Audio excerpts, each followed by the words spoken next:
ನಮಸ್ಕಾರ, ನಿಮ್ಮ ಸವಿಸಂಪು ಯೂಟ್ಯೂಬ್ ಚಾನಲ್ಗೆ ಸ್ವಾಗತ. ಈಗ ಚಳಿಗಾಲ ಆಗಿರೋದ್ರಿಂದ ಹೊಲದಲ್ಲಿ ಫ್ರೆಶ್ ಆಗಿ ತೆಂಗಿನಕಾಯಿ ಸಿಕ್ಕಿದ್ವು. ಅವುಗಳಿಂದ ಕಾಳುಗಳನ್ನ ಬಿಡಿಸ್ಕೊಂಡು ಸಾಂಬಾರು ಮಾಡ್ತಾ ಇದ್ದೀನಿ.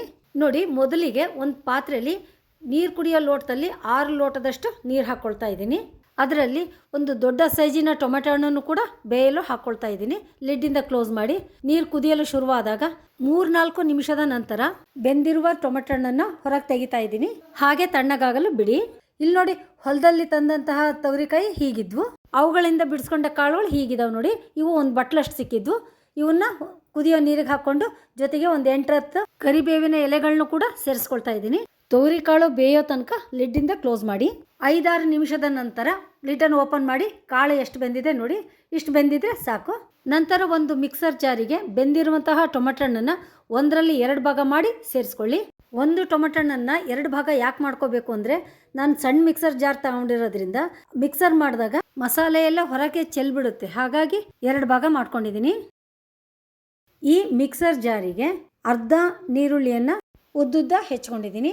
3 ಬೆಳ್ಳುಳ್ಳಿಯನ್ನು ಬೇಳೆ ಮಾಡಿಕೊಂಡು ಸೇರಿಸ್ಕೊಳ್ತಾ ಇದ್ದೀನಿ. ಮನೆಯಲ್ಲೇ ರೆಡಿ ಮಾಡ್ಕೊಂಡಂತಹ ಅಚ್ಚ ಖಾರದ ಪುಡಿನ 1.5 ಚಮಚದಷ್ಟು ಸೇರಿಸ್ಕೊಳ್ತಾ ಇದ್ದೀನಿ.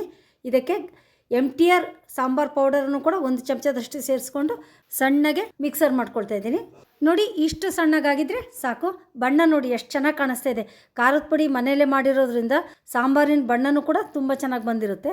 ರುಚಿನೂ ಕೂಡ ಅದ್ಭುತವಾಗಿರುತ್ತೆ. ಈ ಸಾಂಬಾರಿಗೆ ರುಚಿಗೆ ತಕ್ಕಷ್ಟು ಉಪ್ಪು ಹಾಕಿ 3-4 ನಿಮಿಷ ಕುದಿಸಿ, ನಂತರ ರುಚಿಗೆ ತಕ್ಕಷ್ಟು ಹುಣಸೆ ಹಣ್ಣಿನ ರಸ ಹಾಗೂ 1 ಚಮಚದಷ್ಟು ಬೆಲ್ಲ ಸೇರಿಸಿ ಪುನಃ ಮಿಕ್ಸ್ ಮಾಡಿ, ಅರ್ಧ ಒಳಕ್ಕೆ ಹಸಿ ಕೊಬ್ಬರಿ ತುರಿನ ಸೇರಿಸಿ ಹಾಗೆ ಮಿಕ್ಸ್ ಮಾಡಿ ಸ್ಟವ್ ಸಣ್ಣ ಉರಿಯಲ್ಲಿಯೇ 4-5 ನಿಮಿಷ ಚೆನ್ನಾಗಿ ಕುದಿಸಿ, ನಂತರ ಒಂದು ಸಣ್ಣ ಕಡಾಯಿಗೆ 1 ಚಮಚದಷ್ಟು ತುಪ್ಪ ಹಾಕಿ,